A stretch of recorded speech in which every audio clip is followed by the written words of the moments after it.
Alright guys, welcome back to the channel, and today we're going to be cutting the springs on this 2000 Mustang GT. We're going to be lowering down the vehicle, so let's get into today's video.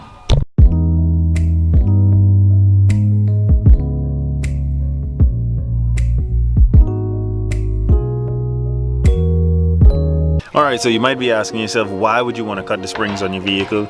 Depending on the type of setup you have, you actually wouldn't want to, because it'll make your ride a lot worse and make your car either bouncy or super stiff. But what we're going to be doing is lowering this Mustang, bringing down that center of gravity, making sure that there's less chance of the vehicle rolling over, all type of added stuff. But I could go through the complete science of it, but it'd be a complete lie. All of us, if you've clicked onto this video, I'm sure you just want to make your car look cooler.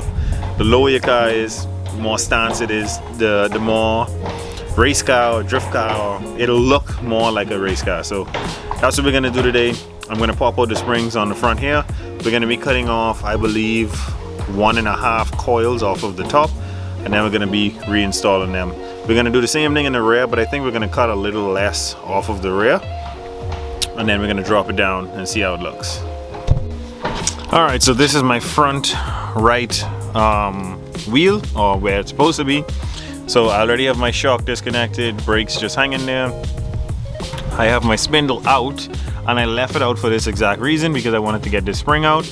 And basically on any, I think it's 94 to 04 Mustang, all you got to do is, well, you don't have to disconnect all this. I did this to cut my steering spindles so that I can get more angle out of the car, but you just have to release this nut here and take the brake off of the rotor, and the spring will drop right out. So I'm now gonna jack this up, take this nut off, let the control arm drop down, and we're gonna remove the spring.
Alright, so coil is out.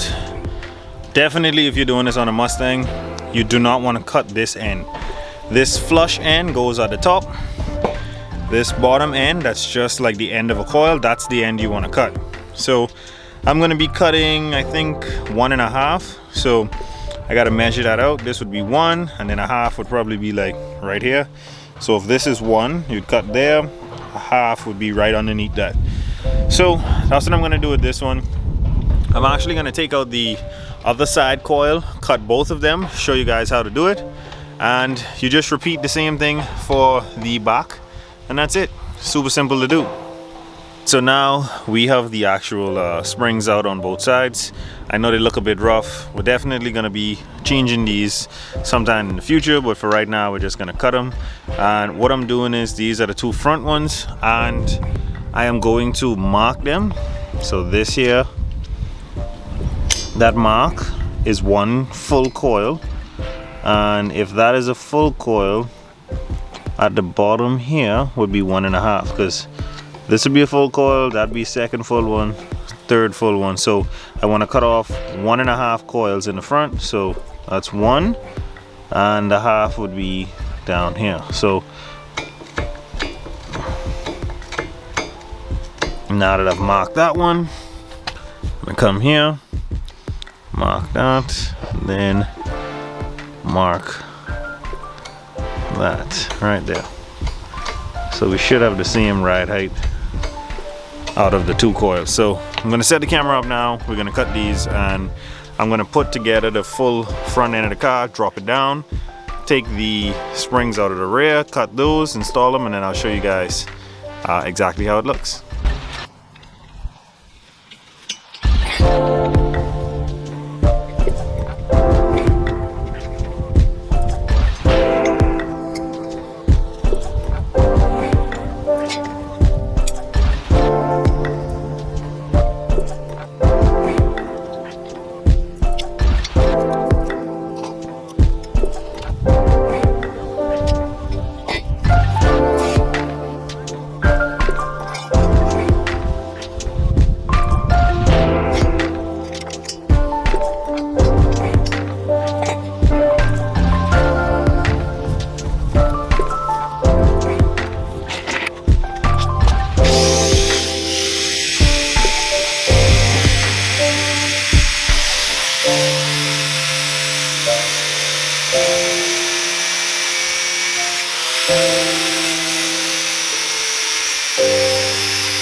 Alright, so as you guys can see, this is the 1 full coil, and this is the half a coil.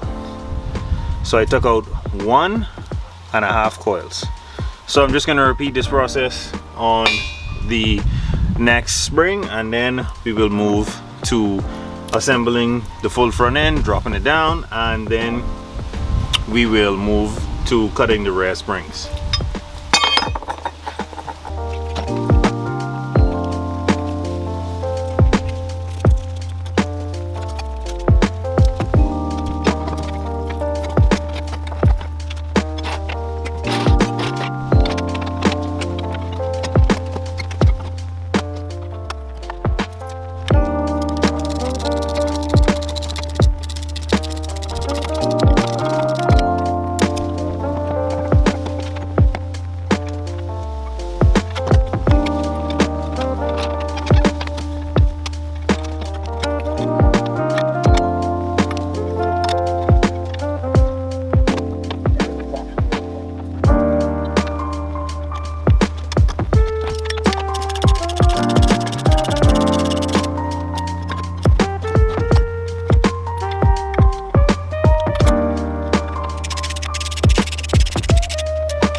Alright, so there it is, guys. Definitely I've got to drive it so that it settles out, but it is aggressively dropped because now the back looks like it's way up in the air. Let me give you a different angle of it. But yeah, you have to look down. This thing used to be much higher in the front than that, and now you can see that big gap in the back because those springs have to cut to match these. So it's blowing a lot, and I think I'm gonna just do the rear set off camera and then show you guys the end results from taking your factory springs and cutting them. Alright, so these are the rear coils after being cut. Just was using a grinder and a cutoff wheel. I want to show you exactly what was done. So this is how much was taken out of all of them. I took one 1.25 out of each rear coil. So 1.25, 1.25. In the front, I took a hole and a half. So 1.5 in the front, 1.5. So it's equal all the way around. And I'm going to install the rears, drop it down, and you still have to drive it to settle it out, so we most likely won't look how it's supposed to look until I go and drive it. I'm not going to be able to drive it in this video. I have to get my steering wheel sorted out, so I'm just going to install these, put it on the ground, and show you guys how it comes out. Alright, so I got done doing the rear springs last night, but it was a bit too late to record any videos or take any pictures, so I'm going to turn the camera around now and show you guys exactly how it looks. The front definitely is a lot more noticeable of a drop than the back, but from what I was reading online, definitely when I go and take it for a run and the suspension settles back out and it sits back in the place, it's actually going to lower some more. So I'm going to show you guys how it came out. There it is, guys. Please excuse the wind noise. It's extremely windy out, but in the front it's definitely more of a noticeable drop than in the rear. Definitely want to get this even lower than this, but I don't want to completely kill the driving experience, so this is how I'm going to leave it for now. And then when I get used to driving it like this, if I want to bring it down anymore, it's definitely going to be in the back that I want to bring it down some. Alright, so thank you guys so much for watching. If this video helped you at all, make sure to hit that like button, make sure to hit that subscribe button, turn on post notifications, and I'll catch you guys on the next one.